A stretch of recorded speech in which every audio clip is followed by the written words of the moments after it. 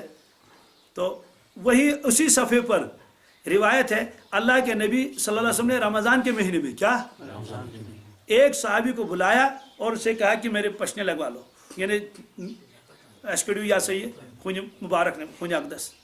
تو اس نے سینگی لگائی اور اس خون کو کیا کر لیا. سوال یہ کہ آپ نے خود فرمایا کہ ان دونوں کا روزہ ٹوٹ گیا، تو یہاں روزہ کیوں نہیں ٹوٹا؟ نہ اس کا ٹوٹا نہ حضرت کا ٹوٹ گیا، اور رمضان کا مہینہ ہے. اب مجھے بتائیے وہ بھی ارشاد ہے اور یہ عمل ہے اللہ کے نبی وسلم کا. اب کیا کریں گے؟ امام بخاری علیہ الرحمہ نے بھی اپنے اعتبار سے جواب دے دیا. انہوں نے کہا دونوں روایتیں صحیح ہیں، لیکن ہم ترجیح دیتے ہیں اس روایت کو کہ جس سے روزہ نہیں ٹوٹتا. روزہ یہ انہوں نے فیصلہ سنایا، یہ نہیں فرمایا کہ وہ غلط ہے، فرمایا وہ بھی صحیح ہے یہ بھی صحیح کیسے ہو سکتے ہیں. اب امام ابو حنیفہ رحمۃ اللہ دیکھ لیجیے، آپ نے فرمایا دیکھو ہر حکم جو ہے اس کے لفظی ترجمہ مقصد نہیں ہوتا ہے، ہر لفظ کا لفظی ترجمہ مقصد کا. افطر الحاج والمعجوم یہ بھی صحیح ہے کیا، اور وہ جو عمل کیا آپ نے وہ بھی صحیح ہے. تو یعنی اس کو منسوخ ماننے کی بھی کوئی ضرورت نہیں ہے. کیا افطر الحاجم والمعجوم یہ شفقت اور احتیاط ہے. آپ نے فرمایا رمضان کے مہینے میں اگر یہ سلسلہ چل پڑا اور سب لوگ یہ کرنا شروع کر دیں گے تو جو خون نکال رہا ہے منہ میں بڑھ رہا ہے، تو کیونکہ بار بار خون بڑھ رہا ہے کس میں؟ منہ میں، تو احتیاط کے خلاف ہے. کیا ہے؟ احتیاط کے خلاف ہے. تو اس کو فرمایا کہ تمہارا تو روزہ ہی جائے گا یا گیا، اور جس کا خون نکالا گیا اس میں کمزوری آئے گی. کیا آ جائے گی؟ اس لیے آپ نے فرمایا کہ بھائی یہ مت کر لو. یہ تو شفقت کے لیے آپ نے فرمایا، احتیاط کے طور پر اس کو فرمایا، شفقت کے طور پر اس کو فرمایا کہ ایسا عمل بعد میں کر لو، یا یہ ہے کہ دن میں مت کرو اس کے بعد کر لو، کیونکہ اس کو کمزوری آئے گی، بھوک لگے گی. یہ بار بار جو ہے خون منہ میں بڑھ رہا ہے تو ظاہر سی بار بار خون میں بڑھ جائے گا. تو اس لیے یہ فرمایا. اصل حکم تو یہ ہے، اصل حکم تو کہ روزہ ٹوٹتا نہیں، روزہ. تو اس طرح سے کتنی روایتیں ہیں، کتنے قرآن پاک کی آیتیں ہیں جس کا ایک مطلب یہ بھی نکلتا ہے، ایک مطلب. تو یہ جو فقہائے کرام کے اندر جو یہ اصول سب کے ایک جیسے ہیں، اصول میں کوئی فرق، بس یہی ہے کہ اجتہاد میں کوئی فرق ہے. اس لیے اس کو ٹکڑا کہیں گے نہیں، کہیں گے ٹکڑے ہو گئے نہیں. اب یہ الگ مسئلہ چار ہی کیوں ہے؟ کیا اصل میں امام چار ہی نہیں ہے، امام تو سینکڑوں آئے ہیں. جیسے کہ امام غزالی بھی امام ہے، امام ظفر بھی امام ہے، امام ابو یوسف بھی امام ہے، امام محمد بھی امام ہے. تو لیکن وجہ یہ ہے کہ یہ جو چار حضرات ہیں ان کا فقہ مدون ہو گیا. کیا؟ ورنہ کسی امام نے تو 10-20 مسائل بیان کیے، وہ اس طرح سے اجتہاد سے دنیا سے چلا گیا، آگے ان کا سلسلہ چلا نہیں. کسی نے اور کچھ اجتہادی مسائل بتا دیے، آگے شاگرد نہیں ملے اور وہ سلسلہ چلا نہیں. آخر میں جا کے ان چار حضرات کا جو یہ چار مسالک ہیں ان کا سلسلہ پورا پھیل پڑا اور پورا مدون ہوا پورا. اور ان میں بھی سب سے اول درجے کا امام ابو حنیفہ رحمۃ اللہ، اس لیے کہ ان کے جتنے شاگرد ملے ہیں اتنے اور کسی کو شاگرد نہیں. یہ اس لیے میں تعریف نہیں کروں، میں حنفی ہوں، نہیں، یہ لکھا ہے محققین نے. کنہوں نے؟ پھر محققین نے یہ بھی لکھا ہے کہ باقی مسالک وہ تو ہر شخص کی اکیلے کی محنت ہے. امام شافعی علیہ الرحمہ کی اپنی محنت ہے، امام احمد بن حنبل کی اپنی محنت ہے، امام مالک اپنی محنت ہے. لیکن امام ابو حنیفہ یہ جب مسئلہ لکھتے تھے تو 40 آدمیوں کی ایک جماعت بیٹھتی تھی. کتنے آدمی کی؟ 40. اس میں حکیم بھی ہوتے تھے، اس میں لغت کے ماہر بھی ہوتے تھے. مثلا اس میں امام محمد ہوتے تھے، امام ظفر ہوتے تھے، اور امام ابو یوسف ہوتے تھے، بڑے بڑے امام ہوتے تھے. یہ سارے تو ایک مسئلے کو اٹھا کر اس پر تو بحث ہوتی تھی. کیا؟ تمام روایتیں سامنے آ کر پھر جو ہے جب متفق ہوتے تھے یہ سارے حضرات تب اس کو لکھا جاتا تھا. اسے امام ابو حنیفہ رحمۃ اللہ کا جو یہ فقہ ہے یہ کسی ایک آدمی کا نہیں. اسی وجہ سے ظاہری طور پر بظاہر لگتا ہے کہ یہ مسئلہ حدیث کے خلاف ہے، یہ مسئلہ حدیث کے، لیکن جب ساری روایتوں کو سامنے رکھ لیتے ہیں کہتے ہیں اصل مسئلہ تو یہی ہے. پھر چار ہی کیوں رہے؟ واللہ عالم. چار اللہ کو بہت پسند ہے، کسی دن میں عرض کر دوں گا. آسمانی کتابیں بے شمار ہیں، چار کا تذکرہ اللہ نے کیا. فرشتے بے شمار ہیں، چار کا تذکرہ اللہ نے، چار ہی فرشتے ہیں نا. ایسے ہی خلفائے راشدین وہ بھی چار ہیں، اور وہ اللہ کے نبی صلی اللہ علیہ وسلم کے خاص خصوصی دوست وہ بھی کیا ہیں؟ 4 ہی ہیں. اسے ظاہری مسلک بھی 4 ہی ہیں، باطنی مسلک بھی 4. یہ 4 بہت ہے قرآن پاک اور احادیث میں. کسی دن انشاءاللہ موقع ہوگا تو میں آپ کو تفصیل بتا دوں گا. اس لیے یہاں فرمایا کہ میری امت کا یہ اختلاف یہ رحمت ہے. کیا ہے؟ یہ کوئی زحمت نہیں ہے، یہ کوئی جھگڑا نہیں ہے. پھر دوسری بات ہے، سوال یہ چاروں میں سے کون حق پر ہے؟ چاروں میں سے یہ چاروں حق ہے. کس طرح سے؟ جیسے وہ صحابہ بھی حق تھے جنہوں نے راستے میں نماز پڑھ لی، اور وہ بھی حق پہ جنہوں نے قضا کیا. حالانکہ قضا کرنا تو گناہ کبیرہ ہے نا، لیکن ان کو ایک گناہ بھی ان کے نامہ اعمال میں نہیں لکھا گیا، تو وہ وہاں پہنچے تو وہ بھی حق پر ہے، یہ بھی حق پر ہے. اس طرح چاروں مسالک کیا ہیں؟ حق. اب سوال جب چاروں مسلک حق ہیں تو کبھی اس سے تھوڑا لے لیا، کبھی اس سے تھوڑا لے لیا. فرماتے نہیں، پھر تو وہ نفس کی تقلید ہوئی. کس کی؟ ائمہ کی نہیں ہوئی. اس لیے کہ جو جس مسلک پر چل رہا ہے وہ چلے.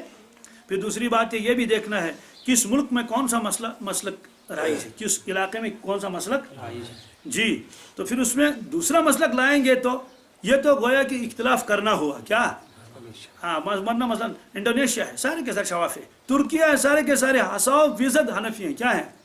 وہاں کوئی ان اختلافی مسائل کو اٹھا کر اور چھوٹے چھوٹے مسائل کو پھر اپنی الگ مسجد بنا لے گا. ہم کہیں گے اب تم نے اختلاف کیا، ورنہ یہ اختلاف نہیں تھا. یہی تو کہیں گے اس کو. تو جو جہاں ہے جس طرح سے چل رہا ہے، جہاں قاضی آئے ہیں، جہاں لوگوں نے اسلام پہنچایا ہے. بعض لوگ کہتے ہیں اگر کہاں 9 مسلمان صبح مسلمان سکیا بن. میں نے کہا یہ کوئی اتنا مشکل مسئلہ نہیں ہے. میں نے کہا کہ بھائی حنفی مسلک کے ہاتھ پر مسلمان ہو جائے گا تو وہ اس کو حنفی بنائے گا، اس لیے کہ وہ بھی حق ہے. اگر وہ اس ملک میں ہے جہاں شافعی المسلک ہے، اسی کے ہاتھ پر کسی نے اسلام قبول کر لیا تو اس کو ایسی تعلیم دے دے گا، تو شافعی بن جائے گا تو وہ بھی جنت میں جائے گا، حنفی بن جائے گا تو وہ بھی جنت میں جائے گا. یہ بھی چاروں مسالک کیا ہیں؟ حق ہیں. اور اصول سبوں کے کیا ہیں؟ ایک جیسے ہیں. اصول یہی ہے کہ اہل سنت والجماعت حنفی بھی ہیں، شافعی بھی ہیں، مالکی بھی ہیں اور حنبلی بھی ہیں. ان چاروں میں بھی ایک بھی اہل سنت والجماعت سے خارج نہیں ہے. اور یہ بہت بڑی دلیل ہے. یہ حضرات جو ہے یہ قرآن پاک کو بھی مانتے ہیں، احادیث کو، اجماعی امت کو بھی مانتے ہیں. کس کو؟ اجماعی صحابہ کو بھی مانتے ہیں. یہی وجہ ہے کہ 2 اذانیں ہیں نا، یہ 2 اذانیں جو جمعہ کو دی جاتی ہیں چاروں مسلک والے مانتے ہیں. حنفی مسلک میں 2 اذانیں، شافعی مسلک میں 2 اذانیں، مالکی مسلک میں 2 اذانیں، حنبلی مسلک میں جی 2 اذانیں ہیں. کسی نے ایک اذان کا انکار نہیں کیا ان چاروں میں سے. اور حرم شریف میں بھی 2 اذانیں. کس میں؟ جی خانے کا 2 اذانیں جمعہ کے دن. اور مدینہ طیبہ میں 2 اذانیں. اسی طرح سے انہوں نے کسی نے اختلاف نہیں کیا تراویح کے بارے میں، بالکل نہیں. 20 رکعتیں مدینہ طیبہ میں مسجد نبوی میں، اور صرف سنا نہیں میں نے، الحمدللہ پڑھ کے آیا ہوں. مکہ شریف میں 20 رکعتیں. یہ تو ہیں پہلے 20 دنوں میں. کتنے؟ آخری جو آتے ہیں آخری 10 دن اس میں کتنے؟ 30 رکعتیں یہاں، 30 رکعتیں وہاں. اس کو عشاء کے بغیر. کیا؟ جی عشاء کے بغیر، سنت کے بغیر، وطر کے بغیر 30 رکعتیں جماعت کے ساتھ. یہاں 30 رکعتیں. تو 30 کیسے پڑھیں گے؟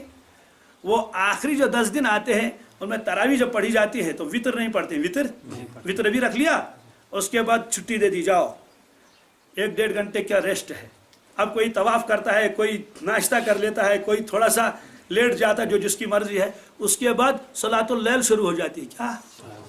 جی اس صلاۃ اللیل میں وہ الگ سے تلاوت کرتے ہیں، اور اس کے رکوع لمبے، سجدے لمبے، بہت لمبے رکوع سمجھ. اس میں 10 رکعتیں پڑھتے ہیں جماعت کے ساتھ. کتنی؟ 8 بھی نہیں، 10 رکعتیں. تو 20 تو یہ ہوئی اور 10 تو ہوئی. 20 اور 10 کتنی ہوگی؟ 30. اور آپ یہ ملا لیجئے پھر 4 یہ اور وطر کی 3 کتنے ہو گئے؟ 30 اور 37 رکعتیں. کیا؟ 37 رکعتیں جماعت کے ساتھ پڑھی جاتی ہیں. اس لیے کسی بھی امام نے، کسی بھی مسلک والے نے اجماعی صحابہ کا کبھی انکار نہیں کیا. اسے چاروں مسلک والے اہل سنت والجماعت ہیں.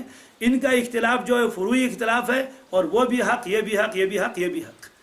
لہذا یہ کوئی جھگڑا والا مسئلہ نہیں ہے. تو اس کو فرمائے اختلاف امتی رحمتن.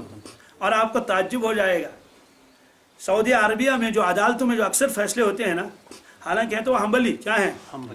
لیکن بے شمار جو عدالتی مسائل ہیں اس میں وہ فیصلہ دیتے ہیں امام ابو حنیفہ رحمۃ اللہ کے قول کے اوپر. اس کی وجہ یہ ہے کہ حکومت جو دنیا میں اکثر و بیشتر کی ہے مسلمانوں نے، اس میں جو قاضی ہوتے تو سب احناف ہوتے تھے. کیا ہوتے تھے؟ اس لیے کہ احناف کے جو کتابیں یہ مدون ہیں، اور آپ کو تعجب ہو جائے گا جو آج کل یہ پڑھتے ہیں نا، یہ LLB کر لیتے ہیں نا، ان میں جو مسلم پرسنل لا ہے نا ان کے لیے وہ جو کتابیں پڑھ لیتے ہیں وہ کیا ہے، وہ جس میں نا اس میں آتا ہے طلاق، نکاح اور ہبا اور خلا، یہ ساری چیزیں یہ وہ کلا پڑھ لیتے ہیں. وہ حنفی کی ایک کتاب کا انگلش ترجمہ ہے، کیا ہے اس کا نام ہدایہ ہے. کیا ہم لوگ ہدایہ کو عربی میں پڑھ لیتے ہیں، وہ لوگ اسی ہدایہ کو کیا پڑھ لیتے ہیں، انگلش میں پڑھ لیتے ہیں. تو یہاں بھی حنفی ہے وہ بھی حنفی ہے، اس لیے تو وہاں بھی حنفی مسلک کے اعتبار سے ہی کیا ہوتے ہیں، فیصلے دیے جاتے ہیں. کہ اس لیے حنفی مسلک میں جو ہے صرف عبادات کا مسئلہ نہیں ہے، عبادت کے لیے تو روایتیں سبوں کے پاس ہیں، لیکن جو جھگڑے ہیں وہاں آپس میں جو ہو جاتے ہیں، مثلا کہ یہ کیسز جو ہوتے ہیں اس میں جو تفصیلات لکھی ہیں وہ کس نے لکھی ہیں، حنفی مسلک والوں نے لکھی ہیں. ایک آدمی نے اعتراض کیا تھا مجھے ایک مرتبہ، کتاب دکھائی کہ اس کتاب میں لکھا ہے. میں نے کہا کیا لکھا ہے؟ اس کتاب میں لکھا ہے کہ اگر کسی کے ساتھ اللہ تعالیٰ بچائے زبردستی وہ ہو جائے زنا بالجبر، اس میں یہ لکھا یہ کرنا چاہیے. میں نے کہا آج کل بھی تو یہی ہے، آج کل اس کو میڈیکل ٹیسٹ کہتے ہیں. کیا؟ میں نے کہا انہوں نے تو صدیوں پہلے وہی لکھا ہے، میڈیکل ٹیسٹ کر لو، ہو سکتا ہے یہ الزام لگاتا ہو، یہ عورت اس پر کیا لگاتی ہو. میں نے کہا آج کل جو میڈیکل ٹیسٹ اس پر تو آپ کو پریشانی نہیں ہوتی، یہ تو اس زمانے کے اعتبار سے انہوں نے لکھا ہے تاکہ یہ پتہ چل جائے کہ یہ شخص بری ہے یا بری نہیں ہے. میں نے کہا یہ تو کمال ہے ان فقہا کا، اور آپ کو یہی کمال جو ہے نظر آیا کیا، یہ خامی نظر آئی. میں نے کہا یہ حنفیوں کے یہاں ہی ہے اور کسی کے یہاں نہیں ہے. چھوٹے چھوٹے مسائل لکھے انہوں نے. تو بہرحال یہ آیت اس میں فرمایا کہ یا تو عذاب آئے گا کہاں سے، اوپر سے، یا تو عذاب آ جائے کہاں سے، نیچے زمین سے، یا تو عذاب ہوگا اللہ تعالیٰ بچائے آپس میں کس کی وجہ سے، اختلاف کی وجہ سے، اور جو جھگڑا ہو جائے گا. یہ 3 عذاب اس میں آ گئے. اس کو بند کر